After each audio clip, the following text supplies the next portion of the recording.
झाझा का नागी डैम प्रकृति की गोद में बसा है। ब्यूरो चीफ देवेंद्र कुमार की रिपोर्ट।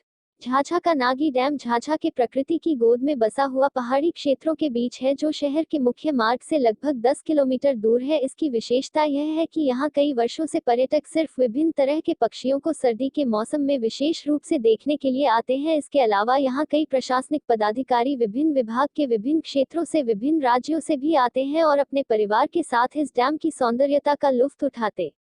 यह एक पिकनिक स्पॉट भी है, जहां लोग वर्ष के पहले दिन पिकनिक मनाने आते हैं। परंतु इस डैम की एक विशेषता यह भी है कि यहाँ नौक विहार भी एक मनोरंजन का माध्यम है, परंतु यह आम लोगों के लिए नहीं है, जिसकी वजह से लोगों का मनोरंजन कहीं ना कहीं फीका पड़ जाता है। आपको बता दें कि आगामी 15 जनवरी को माननीय मुख्यमंत्री नीतीश कुमार का भी इस डैम में कार्यक्रम है, जिसकी तैयारियां जोर शोर से चल रही है। इसके अलावा उड़ीसा से आए हुए कारीगरों के द्वारा लकड़ी की वस्तुओं का निर्माण किया जा रहा है, जो कहीं ना कहीं इस डैम की सुंदरता को और भी अधिक बढ़ा देगा। प्राकृतिक सुंदरता से परिपूर्ण इस डैम में जनवरी के पूरे माह में लोगों का आना जाना लगा रहता है।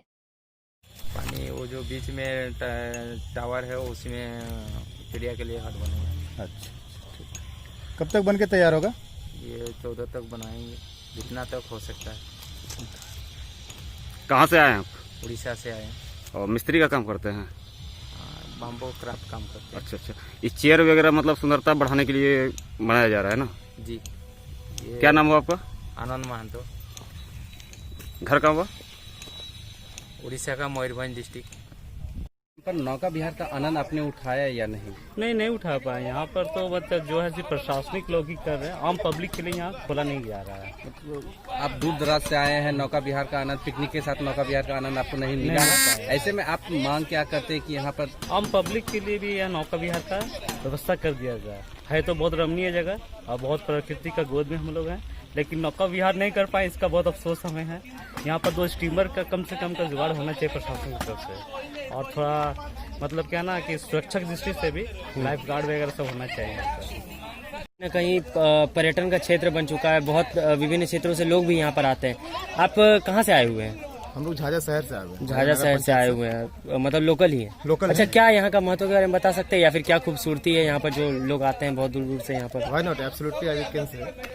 सबसे पहली बात, आप यहाँ चौतरफा नजर को घुमा कर देख लीजिए तो एक विभिन्न तरह का और एक बहुत आनंददायी दृश्य नजर को मिलेगा आपको जी। यहाँ विभिन्न तरह के पक्षी हैं, सरकार इसे पक्षी आश्रयणी क्षेत्र घोषित भी करके रखी है। थोड़ा सा जरूरत है प्रशासनिक दृष्टिकोण से यहाँ पे और चौतरफा कुछ विकास होना चाहिए। जैसे बैठने का स्थल है, लेकिन बहुत कम मात्रा में, और शेड वगैरह की भी काफी कमी है। जैसे मान लिया बहुत सारे लोग अभी हम देख रहे हैं कि विभिन्न क्षेत्र से यहाँ आए हुए हैं, आप चारों ओर देख भी सकते हैं। तो अब उनको क्या है, कुछ लोग धूप में खड़े परेशान ज्यादा हो रहे हैं, ज्यादा हीट बॉडी होता है तो परेशानी बढ़ जाती है। अब वो छांव खोजते हैं तो छांव ज्यादा मिल नहीं पाता है। शेड है, निश्चित रूप से है, लेकिन बहुत कम संख्या में, उसको बढ़ाया जाना चाहिए। मतलब ये पहाड़ी क्षेत्रों के बीच बसा हुआ एक ऐसा क्षेत्र है जहाँ पर बहुत ज्यादा परिभ्रमण का ये है। बहुत रमणीक स्थल है। पूरे बिहार में तो रमणीक क्षेत्र और भी हैं, लेकिन यहाँ जो है वो भी बहुत अच्छा रमणीक क्षेत्र है। बस हम यही दोबारा कहेंगे कि सरकारी दृष्टिकोण से इसको और उत्तम बनाने के लिए प्रयास किया जाए। सरकार को ध्यान आकृष्ट करने की आवश्यकता 100% जरूरी है, बहुत जरूरी है।